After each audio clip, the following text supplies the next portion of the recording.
What's up, world? Second Alf Calvin. I'm back with another hot one. And this one here is fresh off the key, no cut. But before I drop this thing in the water and get to it, holler at somebody that knows somebody and let them know about this good shit I'm about to cook up. Also, I want to thank my subscribers. I thank you for liking and sharing. I really salute you on that. And to my future followers, I want to go ahead and thank you in advance. We're going to go ahead and get right to it. Today's visual is called Miami versus Polk County. We're going to run this thing back to 1989. Actually, September 1989 was the first time we touched down in upstate New York. And as soon as we touched down, we wanted to go ahead and tap in with a lot of my dog cousins who we ain't seen in years. A few of them we will see them periodically because those were the ones that was ripping the road for the millionaire uncle who I'm always talking about. So they was definitely always coming to the crib to grab work for him. And every time they come, they should try to sway us to, move back to New York, but we'll never go for it. But the ones we hadn't seen, we definitely was trying to go ahead and check in with them. One main cousin, we gonna call him Red. He was from Robin Hood, and he had to move to upstate New York a few years prior also. So we definitely wanted to tap in with him because he was on the same type of time we was on. And he's a Robin Hood legend. And when you mention a lot of notorious robbers out the crib, like Sherman out of Victory Homes, or Gary them out of Victory Homes, or Swindle from Shadowline, or even Lil Dave from Robin Hood, you got to mention my dog cousin Red. You got to mention his names along with them names. So after 2 or 3 days, we flushed him out and we went over there and we were chilling with him. Now he was chilling at his spot. He had a breakdown spot. It was a dime spot. And the funny thing about that is he shared the spot with his grandma, which was my dog auntie. And on this particular street, him and his grandma had one side of the one end of the block, and the millionaire uncle, one of many of his spots was on this same street. And my dog Red grandma and the millionaire uncle I'm talking about, they was brothers and sisters. So we over there chilling, and this particular street was called Cleveland Street. And Cleveland Street is a side road from Hudson Avenue. And if you follow me and you seen my last video when I'm talking about Dread and them Largemont niggas, I mentioned Dread had a spot on Hudson Avenue. So this whole area was a real getting money area. So Red, him and his grandma, they had the dime spot. And I want to say rest in peace to Bebe. One time for Bebe. That was Red grandma, a real OG, you know what I'm saying, about getting her bread. And it's safe to say every time the uncle was coming to the crib to grab his 10, because like I say, he was trying to grab 10 every day. Bebe, she was grabbing hers. Because that was getting money in Gainesville, Roxbury, and it was getting money in upstate New York. So I want to say rest in peace to Auntie Bebe. So this particular day, we like 3 days in, and we chilling with Red at his spot. And it's booming. He got dimes all up and down the street booming. The uncle booming with 20s on the other end of the block. So as we chilling, 2 females, they walk by. And they stop and they ask me and my dog, "Is this y'all gate?" So we like, huh? So they say, "Is this y'all gate?" So we look at Red and we saying, what the fuck they talking about? So Red laughing and he tell us, what they really asking y'all is this y'all drug hole? Is this y'all spot? So we're like, yeah, this our spot. So they come in the fence and they sit on the stoop and we chilling. And we get down with them and they, they start coming through on a regular. And sometimes when they come through, we wouldn't be there. We'll be at our spot, which is on the other side of town. So Red to tell them, "Oh no, they not around here today. They at their spot, man. Let me give you the address." So they start sliding through at our spot, which was Conkey Avenue. So we notice every time they come, they'll bring like a different female, 2 or 3 different females every time they came. So naturally, 2 of them stayed down with us, and we still friends to this day. So 2 of them stayed down. A lot of them fell off, but 2 of them stayed down. So the 2 that stayed down, they will always ask us, "Man, do y'all know such and such?" And we were like, "Nah." They're like, "Well, they always wearing Miami Dolphin stuff, Miami Hurricane stuff." And, we just think, we figured they was from Miami, but, we just called them Florida boys. So we were like, nah. Because we knew the only Miami people in the town was my dog family. So they were like, well, they always throwing parties and this, that, and the third. The next party they have, we go come scoop y'all and we go take y'all. So true to their word, a couple of weeks later, the niggas threw a big party and they came and grabbed us. So we slid to the party, and the first thing we noticed when we get to the party is, it's a bunch of Jeeps outside, a bunch of Mercedes outside, Volvos, Saabs, a lot of Maximas. But all these cars was wide body. They had like kits on them, all the cars. And me and my dog, we looking like, damn, why they fucking up these foreigns like this? Why they messing up these foreign whips like this? Then we also noticed all the cars had like the phony Gucci tops and the phony Louis Vuitton interior, and they had MCM on the Jeeps and stuff like that. And we were like, nah. We were like, man, this shit fugazi as fuck. Why are they messing up these foreign cars like this? So the girls went telling us like, it's funny to y'all, but that's what we do up here in New York. She was like, if you got your car like that, and because we noticed even the female that was with us, they had like the Louis Vuitton sets on with the hats and the shoes and the outfit. She was like, if you rocking like that, you getting money. She said, because you got to go to New York City and get your car dead like that, and everybody go to Dapper Dan. So we like, who? She was like, Dapper Dan. He's a black dude in Harlem, and if you get money, you go to him. He go put you in the game like that. She say, it's funny to y'all, but that's, if you get money, that's what you do. So we looking at these cars, we thinking, man, in Miami, we don't do shit like this. If you see a Gucci Beamer, trust me, you gonna go to the BMW dealership and it's gonna come off the showroom floor like that. Or if you see a Gucci Cadillac, Bremen gonna have it on the showroom floor, fresh, original like that. We just ain't fuck up foreigns like that, let alone put the big wide body kits on them looking like the Batmobile. So all that shit was just fugazi. Only time we really stepped out of line and did something like that, you gotta mention, legends like Span, who had the Louis Vuitton 7 tray dump. So I want to say one time for Span. I ain't seen Span in years. One time for his little brother Ant, and one time for their little sister Michelle. Span had the clean 7 tray Louis Vuitton dunk, one of the cleanest in the city. And then, years later, you definitely can't talk about dunks without talking about Murph. A hood legend, was down with the mob, with the Coach dunk, with the big blowout motor in the hood. Still a head turner to this day. So I want to say rest in peace to Murph, but that's the only time we really step outside of, doing cars like that. But, tricking out and fucking up foreign like that just wasn't nothing we did in Miami. And we was tripping because, you couldn't tell us everybody didn't want to be like Miami back in those days. Because I always say Miami was Instagram before Instagram became a thing. Everybody wanted to come to Miami and get their style from the crib. But now we in a whole nother habitat. And this shit is funny to us. We laughing, we tripping like, man, this shit is fugazi. So the girls telling us, well, y'all ain't seen nothing yet. So we walk into the party. Everybody got on all this fake Gucci shit, Louis Vuitton stuff. And, this is our mindset back then. You know what I'm saying? As the years grew, then we understood that was the culture. So that was the culture, because she was like, if you look at all the rap videos, you see like BDP. This is what the females telling us now. You see BDP, you see LL, you see Eric B and Rakim. She was like, this is the style. This is the way we do it up here. So then it was all making sense as we walking through the party and she telling us. But everybody got all this fugazi shit on. So we tripping. So they went to giving us the lay of the land, telling us who was the who of the party and who getting money and who was the robbers. And she was like, well, see that nigga over there, he getting money on Flint Street. See them niggas over there, they getting money in Vice Square Projects. Okay, buddy right there, he getting money on Genesee. You see her right there, she down with the dreads. She getting money on Joseph Avenue. You see them niggas over there, they rob. They rob everybody. So they really pointing out the who's of who. These females to this day, they haven't changed. They was down from the rip, but they giving us the lay of the land in the party. So as we 21 in the perimeter of the whole party, she say, do y'all know them guys right there?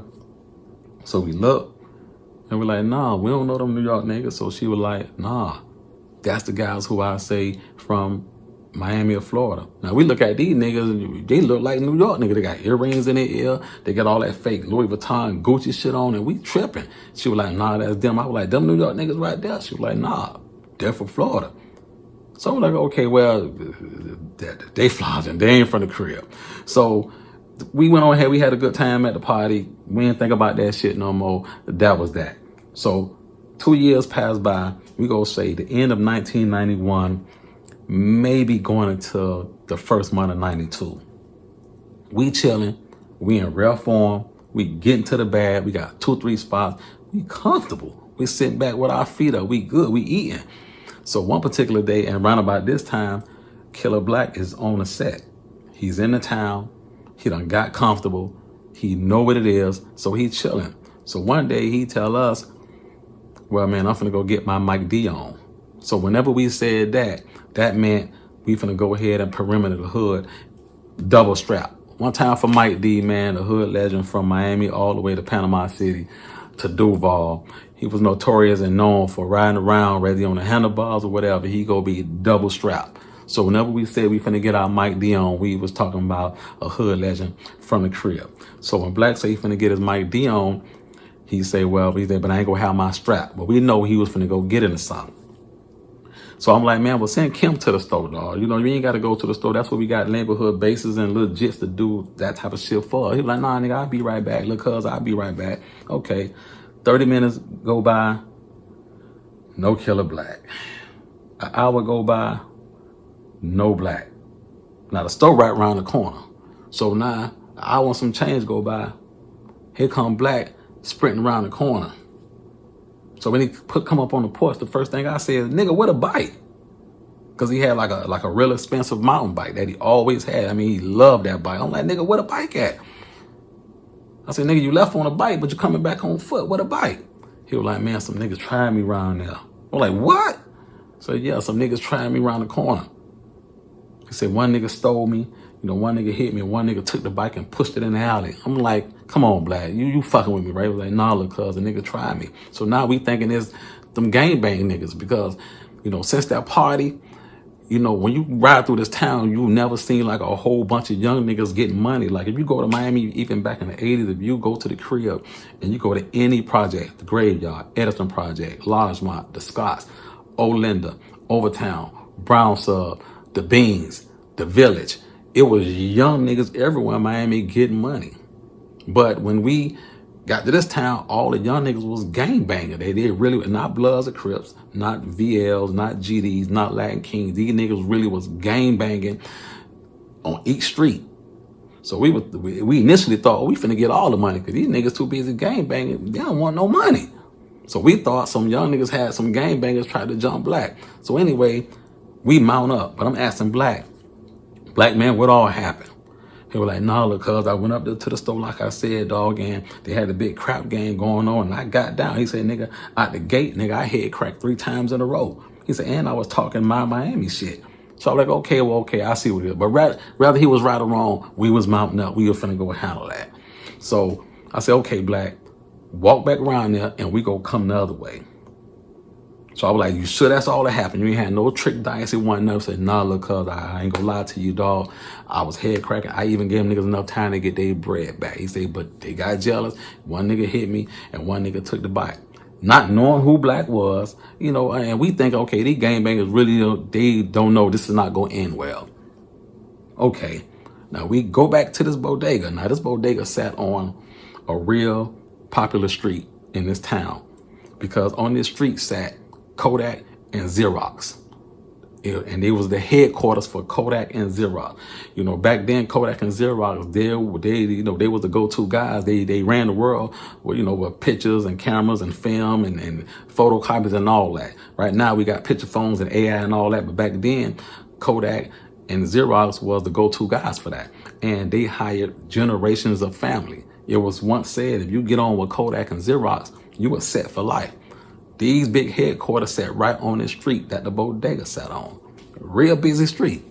Okay, we make our way back around there. Black come from one way, we come from the blind side. So as Black coming, we see all the niggas looking because they see Black. So they instantly assume, oh, we finna get us another free one in. Oh, this nigga must be crazy. Oh, we finna get us another free one in. I mean, at least that's what they thought. So if they see black coming, they don't see us coming from the blind side. So as me and my dog come to the red light and get ready to make a left, the bodega's right on the corner. So they mean they on the driver's side of the street. I'm on the passenger side. We bend the corner. My dog stopped the car. No drive-by, no ride-by. He stopped the car, put it in park. I sit up on the window, hang over the top, and I let it rip. I had a Mac 11. It maybe had 30-some rounds in the clip. I aired the whole corner out, left to right. Niggas screaming, falling holes. They trying to get inside the bodega. The Puerto Ricans locking the bodega. They won't let them in. Niggas dropping. Black, as one nigga dropped, Black stole one nigga, knocked him down, got his bike, and gradually rolled off. I emptied the clip out, dropped it on the seat, put the other one in, and let it rip a second time. Aired the whole corner. Niggas ain't know which way to run, dropping everything. Hitting the window, hitting all that. Nigga ain't thinking about no videos, no cameras or nothing, because back then, modern technology really wasn't popping how it is now in this new era. But fuck all that. Nigga ain't give a fuck about all that. Empty out the second clip, my dog put it in drive, and we rolled off slow. All right, go around the corner, park the car, put the car in the garage. It's back to business as usual. Black got his bike. We all right. We back in our house. Let's get back to the money. So now, we had the ambulance, we had the crackers coming, they got the whole area roped off, they up and down the street, they hitting all the back streets, they looking for this particular car, they looking for a bike, this, that, and the third. I mean, they got the whole area roped off. But we getting money as usual. All right, 3 days later, we good, we didn't think about that shit that happened, we all right. 2-3 days later, this old lady walk up to the spot. She said, "Excuse me, can I talk to you guys?" We were like, "Yes, ma'am." Instantly, we know she ain't kind of grab nothing because, at this particular gate, no breakdown, no nothing. It wasn't but ounces on up. So we're like, "Yes, ma'am."